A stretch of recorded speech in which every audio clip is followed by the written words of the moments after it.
Bütün ağıl və düşüncələri onu düşünüb tapmaqda aciz qərar verib. Heç bir ağıl sahibi öz düşüncəsi ilə Allah haqqında dəqiq, %100 tam əhatəli bir fikrə, əqidəyə sahib ola bilməz. Doğrudan bu belədir. Çünki insan düşüncəsi ancaq gördükləri qədər formalaşır. Kainat deyilən varlıq aləmi deyilən nəhayətsizlik, ölümdən sonra olan əbədiyyət, səma lövhəsində olan çox biri-birindən möcüzəli aləmlər, 18 min aləm və onun içindəkilər, bildiyimiz və bilmədiklərimiz bu 5 his üzvünün içinə sığacaq qədər bir şey deyil. Heç kəs öz ağlı və düşüncəsinin qərarı ilə Allahın adına danışa biləcək səlahiyyətə malik deyil.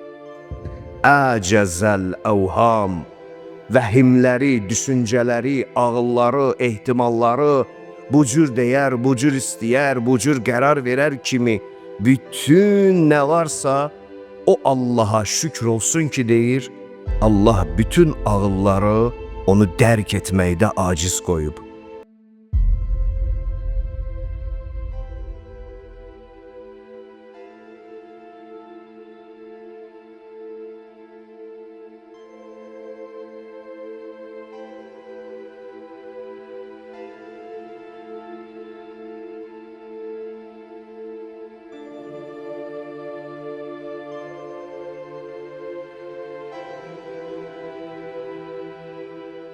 İlahi mərifət mövzusuyla davam edirik. Yəni Allahı tanımaq və Allahı tanımanın yollarını Əhl-i Beyt əleyhissalamın mübarək hədislərindən əldə eləməyə çalışırıq. Çünki hər şey, bütün insanlığımız, bütün münasibətlərimiz, fərdi ibadətlərimiz, hər bir şey o uca yaradanı doğru dürüst dəlillər və sübutlar əsasında tanımaqdan asılıdır. Bir daha təkrar eləmək istəyirəm keçən söhbətlərimizdə dediyim sözü ki, insan yaradanını höccətinin xətti ilə tanımasa, başqa yaradan məfhumu beynində formalaşacaq. Tamamilə başqa bir məbud anlayışı yaranacaq və əslində həvai nəfsinin ona gətirib çıxartdığı bir şeylə məhdudlaşmış olacaq. Bu isə insanı həqiqətdən kənara salan ən təhlükəli bir addımdır. Buna görə peyğəmbərlər var bizim aramızda. Bunun üçün insanlar içinə Allah həmişə bir peyğəmbər yollayıb. O peyğəmbərlər özündən sonra hər zaman bir ilahi səfir təyin eləyib ki, insanlar hərəsi öz düşüncəsi ilə bir Allah formalaşdırmasın.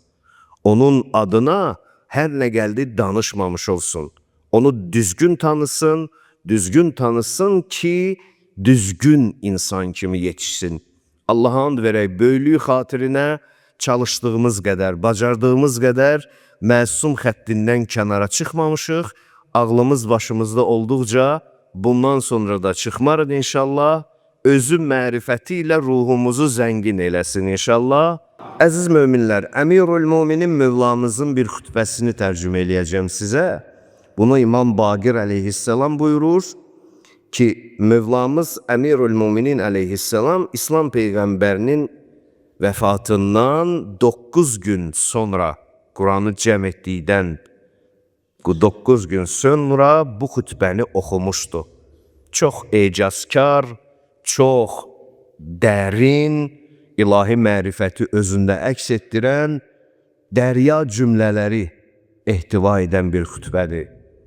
Həzrət buyurur ki, Elhamdülillahilləzi, həmd və səna olsun, verdiyi hər şey üçün.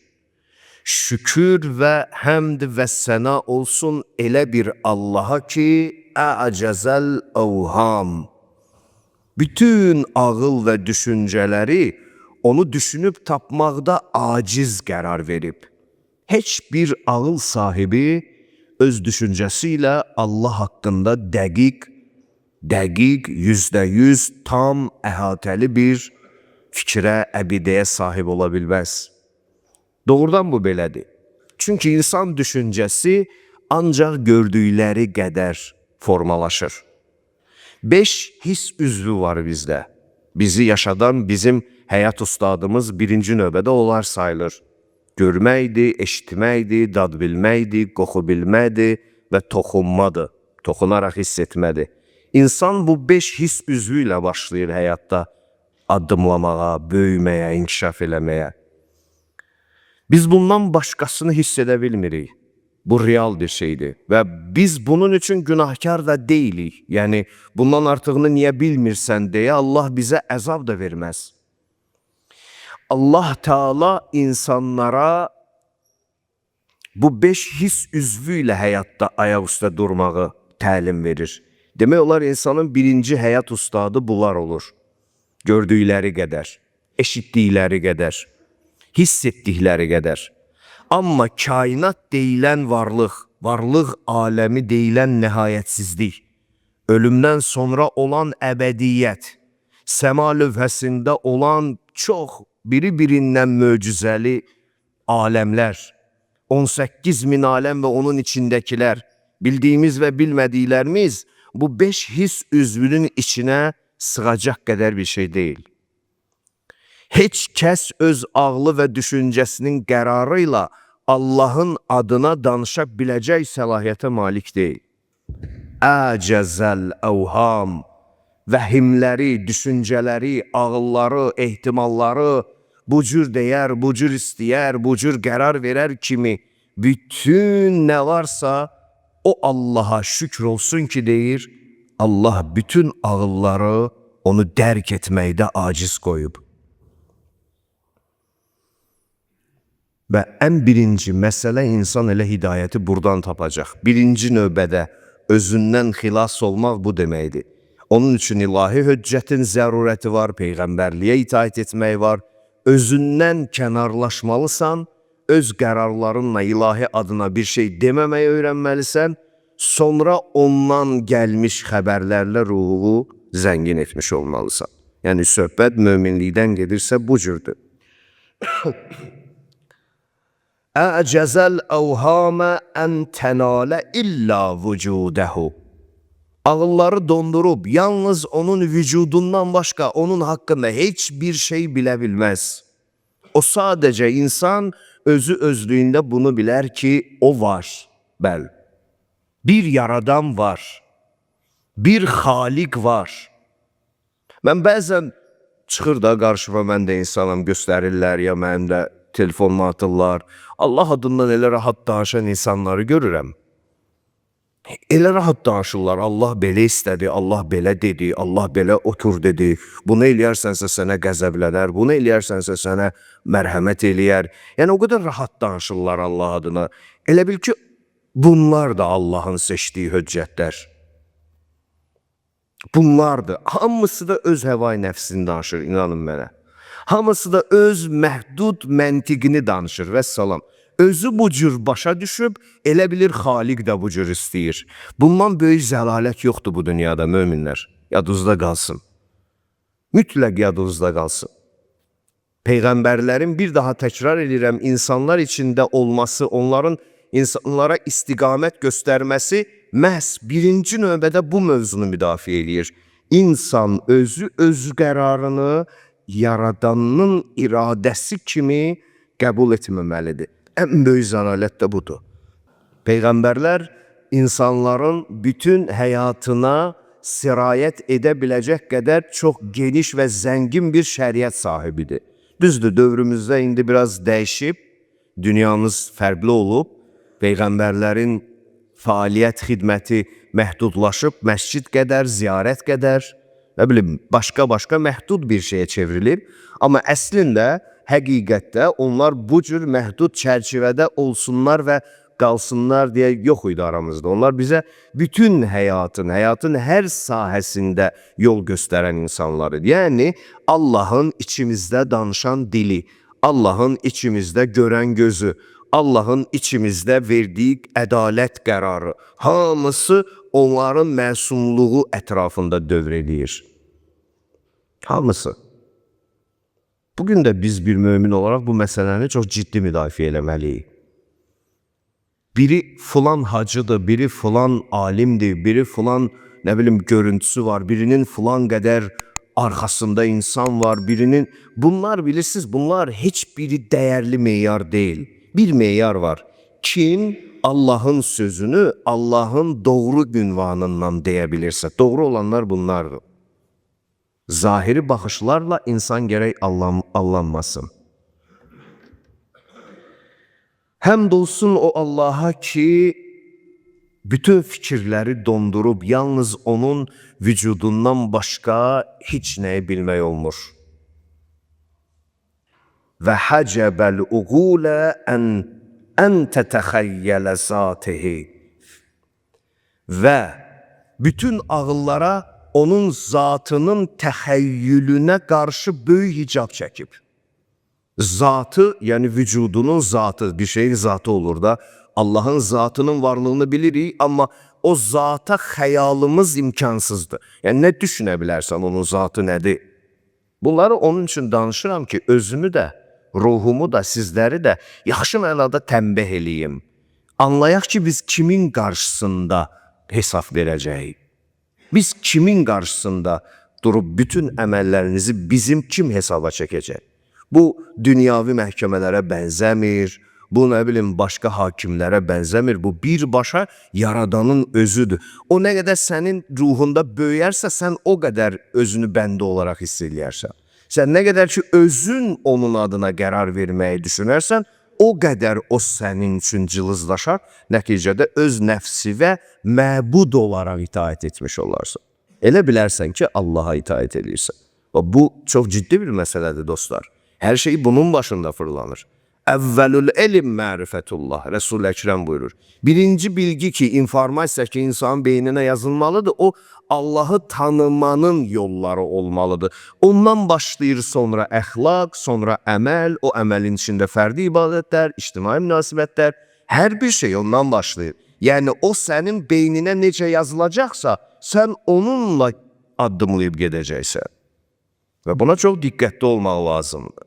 Buna çox diqqətli ol. Axır zamanda 100 qat artıq diqqətli olmaq lazımdır. Yenə də keçmiş insanlar bəzi cəhətlərdən bizdən xüsusilə də mənəvi cəhətdən daha çox təmiz idilər. Daha çox, necə deyim, təmiz görürəm, mən elə düşünürəm ən azından. İndiki qonşuluğa, indiki böyük-kiçik davranışına baxanda, indiki təhsilə diqqətsizlik, qeyri-ciddi yanaşmağa baxanda bizdən əvvəlki 150-200 il qabaq insanlar belə deyildi.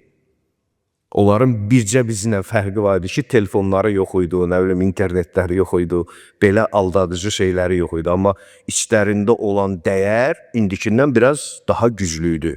Ümid edirəm, xəta eləmirəm, bunu siz də yaşaya-yaşaya çox yaxşı görürsünüz. Bütün ağıllara öz zatına xəyal eləməyin üstünə pərdə çəkib. Yəni, sən nə düşünürsən, düşün, o deyil. Sən nə xəyal qurursan, zatı hardadır, göydədirmi, o deyil.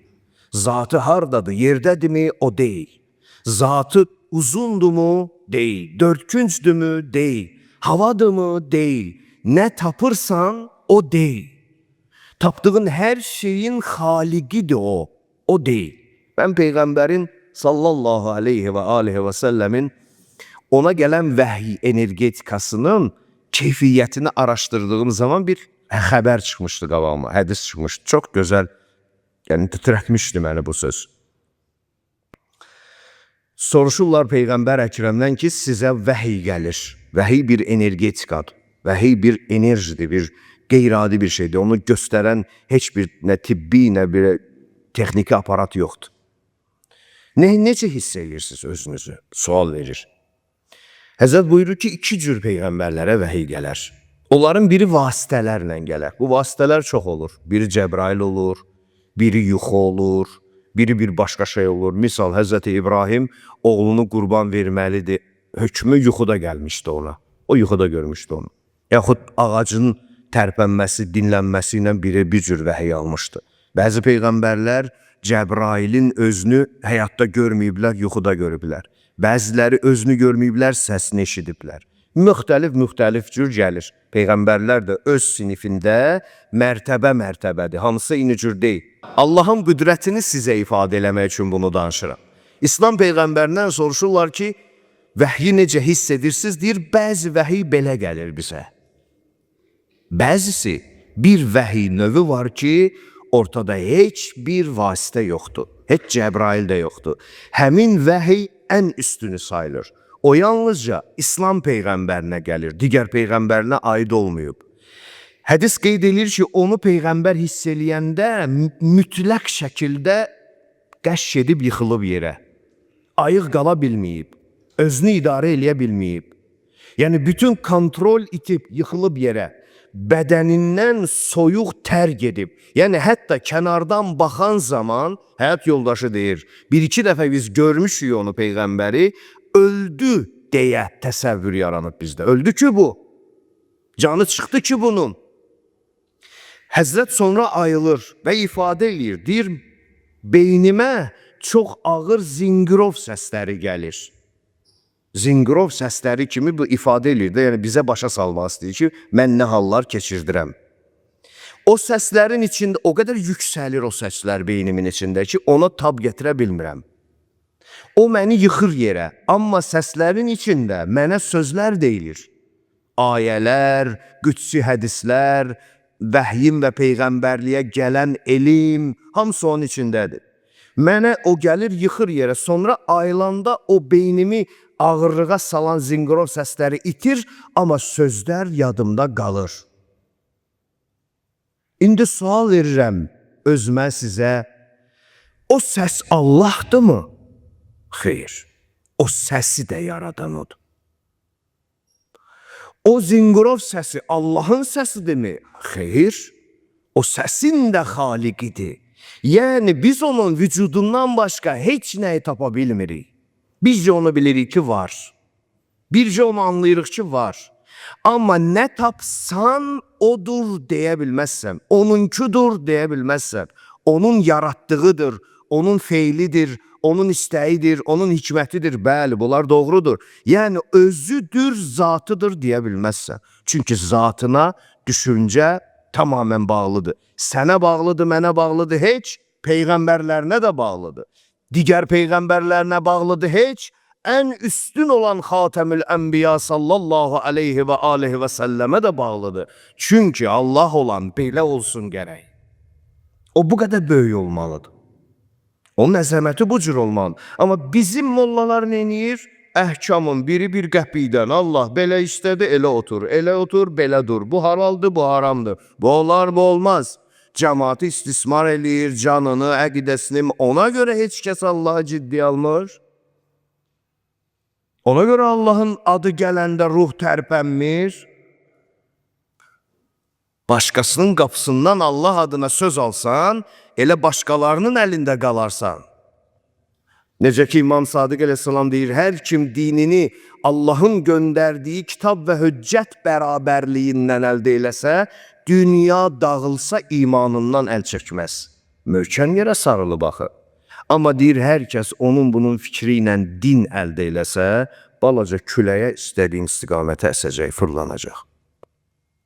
Bütün ağıllara Əmir əl-Möminin əleyhissalam buyurur ki, Allah Teala hicab çəkib, zatını xəyal eləmək imkansızdır.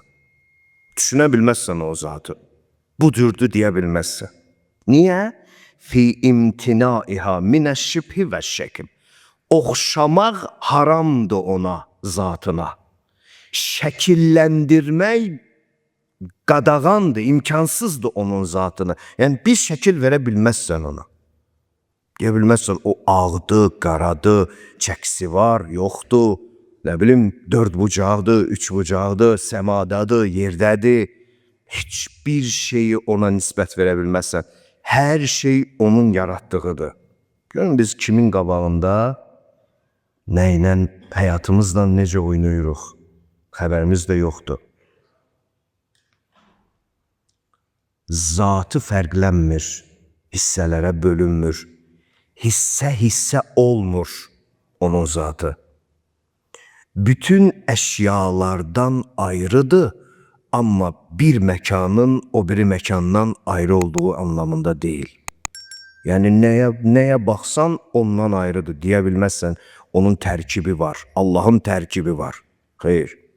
Tərkib olan məxluqdur. Tərkibində filan elmi elementlər var. Allahın tərkibi yoxdur. Deyə bilməzsən bunu. Hər bir şeylə elə çətin sözdür bunu dərk eləmək. Mən bunları yenə təkrar edirəm. Ona görə onun əzəmətini dedikcə adamın beynini donduran sözləri onun üçün sizə deyirəm, özümə deyirəm ki, başa düşəyik biz kimin qabağında yaşayırıq, kimin nəzəri altındayıq, bizi kim yaradıb. 3-4 dənə rejimin istəkləri deyil Allah. Bir-iki mollanın fətvası deyil Allah. O çox böyük bir məbuddur. Bir-iki insanın nəzəri deyil Allah. Allah yalnız göndərdiyi höccətlərin elmində özünü qərar verib və orada da tam Allahlığını verməyib ki, İslam Peyğəmbəri məyər onun tam Allahlığını başa düşübmü? Xeyr. O özü qədər, ona verdiyi qədər. Necə ki, özü buyurur, mənim sözüm deyil bu. Elm ikidir. Onun birini bizə də verməz, özündə saxlayar. Heç kim bilməz. Birini bizə verər. Verər ki, biz də insanların hidayəti üçün deyək. Peyğəmbərin duası da deyir, bağışla, əff elə, üzürlü say, nə bilim, hansı təbirlə deyirsən, sənə layiqincə, sənə yaraşacaq qədər mən ibadət eləyə bilmədim. Biz hansı torpağı başımızın üstünə tökməliyik, onu mən bilmirəm. Biz nə deməliyik, onu mən bilmirəm. Necə böyük bir Allahı gətirdik, insanlar hansı cılız bir şeyin içinə saldılar. İndi bir dənə onun adına yalan danışmaq olub adi bir şey. Adi bir şey. Amma unutmasın heç kəs. Hamı o böyüyün qarşısında cavab verəcək. Hamı o böyüyün huzurunda cavab verəcək. Vicdanımızı təmiz saxlayaq dostlar. İçimizi təmiz saxlayaq ki, sonra onun qarşısında olanda əzab çəkməmiş olaq. Niyə? Allah bütün varlığı yaratdı. Allah bütün varlığı yarattı. İnsan elə bilir ki, Allah bunu ehtiyacından yarattı. Yəni Allah yaratdı, yaratdıqlarından faydalandı. Bəzi, nə bilim, ateistlərmi, ümumiyyətlə Allahın heç Allahı yoxdur, amma bəzi dindən uzaq təfəkkür mənsubları var. Elə bilirlər ki, Allaha biz namaz qılırıq, Allah bundan faydalanır. Yəni biri Allaha namaz qılmır, misalla günah eləyir, içki içir, zina eləyir, Allaha ziyan vurur. Bəzi insanlar çox dar düşünür. Allahı səhv tanıyır ona görə. Amma bizim qurban olduqlarımız deyir ki, dünyanın hamısı kafir olsa, Allaha bir zərrə ziyan vura bilməzsiniz. Dünyanın hamısı mömin olsa, Allaha bir zərrə faydası yoxdur. Bu başqa şeydir, o başqa şey. Sənin namazın, qılıb qılmamağın, savabın, günahın, bunlar tamamilə başqadır. Sənə qayıdır, dünyan üçün, axirətin üçün, fərdi, ictimai, dünyavi, uxravi, bədən, ruh, bu faydaları var. Burada elm var, burada əməl var və s. Allah tamamilə başqadır. Tamamilə başqadır. Yəni biz o məbudun adına Allah deyirik. Həqiqətən onun çox sifətləri var.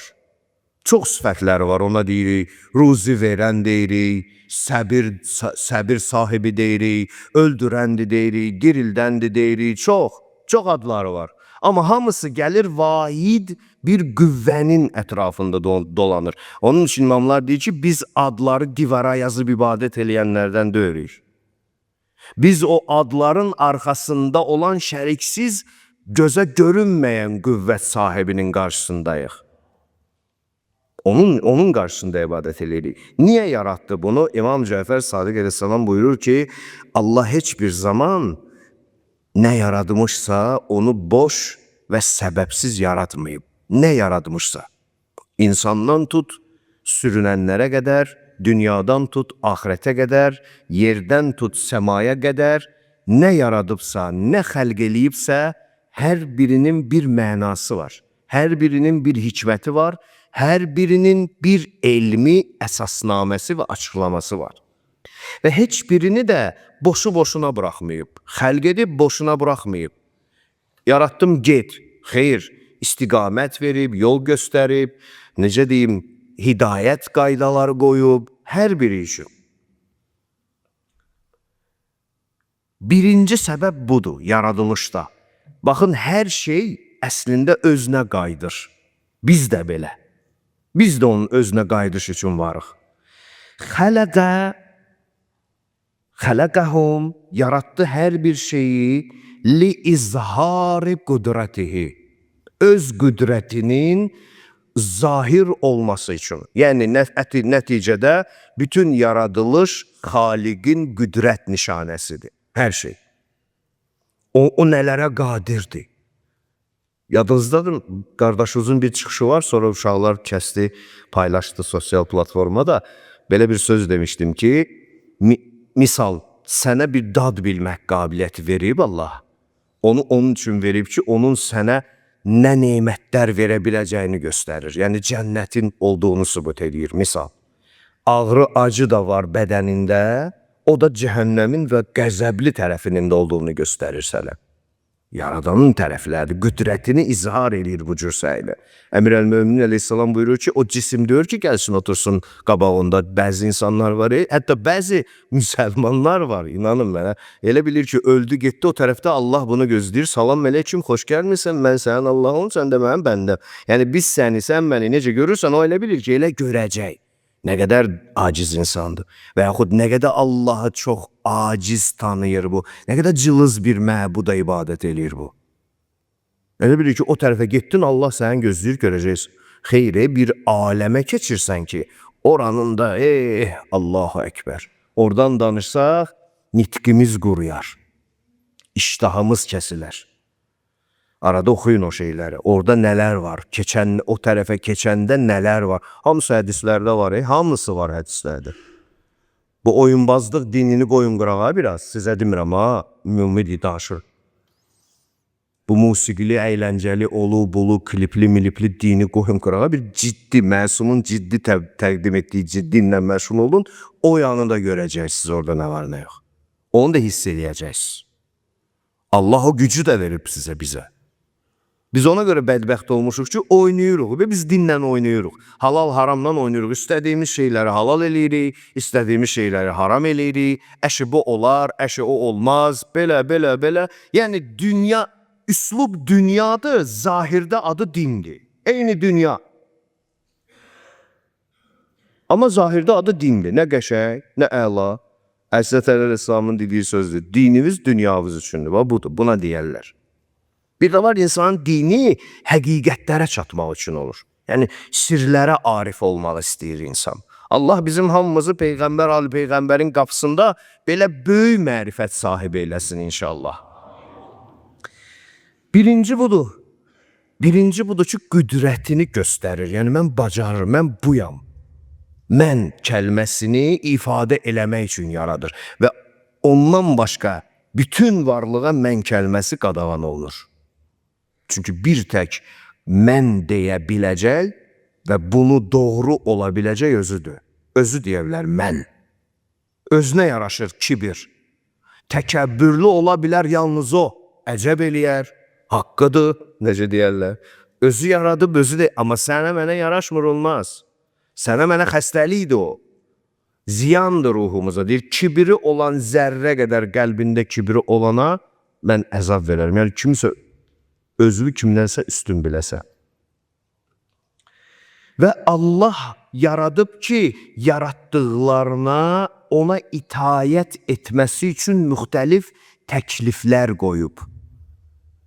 Təklifləri biz vəzifələr kəlməsi ilə də əvəz eləyə bilərik. Bu, buludda da var, insanda da var, hər bir şeydə var. Hər bir şeydə. Hamı öz funksiyasıyla yaradanına itayət eləyir. Bircə insan biraz fərqlidir. Geçən səfər dedim, ilan sancır, onun sancması Allahına itayət eləməkdir. Sən xoş gəlməyə bilər, sən nə işin var ilanın yanında ki, səni sancsın? Misal deyirəm. Amma onun üçün o normal bir şeydir. Yəni ilan düşünmür ki, mən sancıram, mən pis iş görürəm. Yox, onun işi odur. Onun işi odur və o onun itayətidir Allahına, onu yaradan qüvvəyə. O onu elə yaradıb. Sənə pis gəlir ki, ay ilan, sən sancan varlısan, öldürürsən. Sən özünü müdafiə elə. Hər şey bu cür. Deməli, bütün qüdrətini izhar eləyir, yaratmasının hikməti budur, xilqətin hikməti budur. Sonra yaratdığı hər şeyə müxtəlif bir vəzifə, funksiya, işləmə qabiliyyəti verir ki, o da Allahına itayət sayılır. Bu insan fərqlidir, insanda ağıl və şəhvət olduğu üçün peyğəmbərləri göndərməklə itayətini elmləşdirir. Daha sivil, daha elmli, daha məntiqli, daha başqa cür edir. Və bütün bunlar da hamısı nəticə itibarilə Allahın razılığına çatmaq üçündür. O sizdən razı qalsın deyə. Və bu razılıq yaratdıqlarına mənfəət gətirir, onlarda olan ziyanı onlardan uzaqlaşdırır. Və əbədi xoşbəxtliyə gətirir. Əbədi xoşbəxtliyə. Həzrət görün nə deyir? Deyir, Allaha itaətin başı ən birincisi. Rə'su ta'atillah ər-riza bima sənəallahu fima əhabbul əbd və fima kərih. Birinci budur. İnsan Allah qarşısında o zaman itaətkar sayılır ki, Allahın ona qismət etdiyi, qarşısına çıxartdığı, onun üzərində sənətkarlıq etdiyi nə varsa, bəndənin xoşu gəlsə də, bəndənin xoşu gəlməsə də, ona razı olduğu zaman, bax o razılıq əsl itayətdir. Əsl itayət. Boyundan razısan, rəngindən razısan, həyatından razısan, çəkindən razısan. Yəni, nəyisə üsyan eləmirsən, nəyisə verdiyini, əşi bu belə olmasın demirsən. Razısan hər bir şeyə. Bax, bu razılıq əsl itayətdir. İstəyirsən namaz qıl gündə, gecədən səhərə qədər. Hə? Amma bu razılıq potensialı yoxdursa səndə, sən itayət eləmiş sayılmırsan. Amma az qıl, içində razı ol Allahınla. Narazı olma onun elədiklərindən. Sən itayət eləmiş sayılırsan. Çünki imam buyurur, Allah Teala heç bir zaman bəndəsinə xeyri olmayan şeyi verməz. Bəndə onu zahirdə ziyan da görsə, mütləq onda ona xeyir olacaqdır. Allaha and verəm, İzzət-i Cəlalına bizi öz razılığından kənara salmasın inşallah.